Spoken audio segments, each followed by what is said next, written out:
Cook and food থেকে সবাইকে স্বাগত জানাচ্ছি। আশা করি যে যেখান থেকে ভিডিওটি দেখছেন সবাই ভালো আছেন, সুস্থ আছেন। ভিডিওটি স্কিপ না করে প্রথম থেকে শেষ পর্যন্ত দেখে নেবেন। গাছের কাছে চলে এসেছি, একটা লাউ কেটে নিচ্ছি। লাউটা কেটে নিলাম, এবার ছিলে নেব। দুভাগ করে নিলাম, অর্ধেকটা নেব, ছিলে নেব। ভিডিওটি ভালো লেগে থাকলে লাইক, শেয়ার, কমেন্ট, সাবস্ক্রাইব করে পাশে থাকবেন।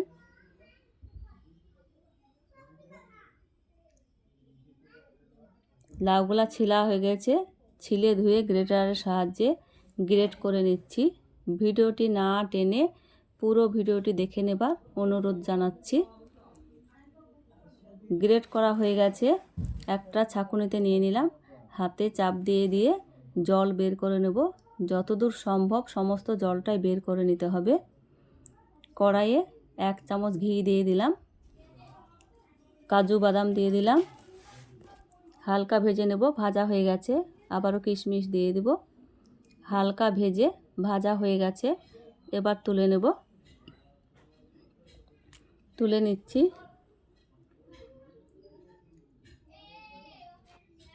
ওই ঘিয়ে একটা তেজপাতা দিয়ে দিলাম, গ্রেট করা লাউটা দিয়ে দিলাম। ঘিয়ের সঙ্গে ভালোভাবে কষিয়ে নেব যাতে লাউয়ের কাঁচা গন্ধটা চলে যায়, লাউয়ের জলটা শুকিয়ে যায়। ওপর দিয়ে জাল করা দুধ দিয়ে দিলাম। এইভাবে 5 মিনিট রান্না করে নেব যাতে লাউটা সেদ্ধ হয়ে যায়। অনবরত নাড়তে হবে যাতে তলা লেগে না যায়। অনেকটাই ঘন হয়ে এসেছে, আমার লাউ সেদ্ধ হয়ে গেছে। ওপর দিয়ে পাটালি গুড় দিয়ে দিলাম, আবারও কিছুক্ষণ নেড়ে নেব। 2টো এলাচ দিয়ে দেব সুন্দর ফ্লেভারের জন্য। ভালোভাবে নেড়ে নিচ্ছি। ভেজে রাখা কাজু কিশমিশ দিয়ে দিলাম, আবারও নেড়ে নিচ্ছি। অনবরত নাড়তেই হবে।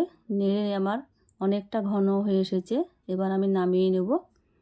লাউ দিয়ে এত সুন্দর পায়েস করা যায়, না করলে বিশ্বাস হবে না। একবার দেখাতে যে কেউ বানিয়ে নিতে পারবেন।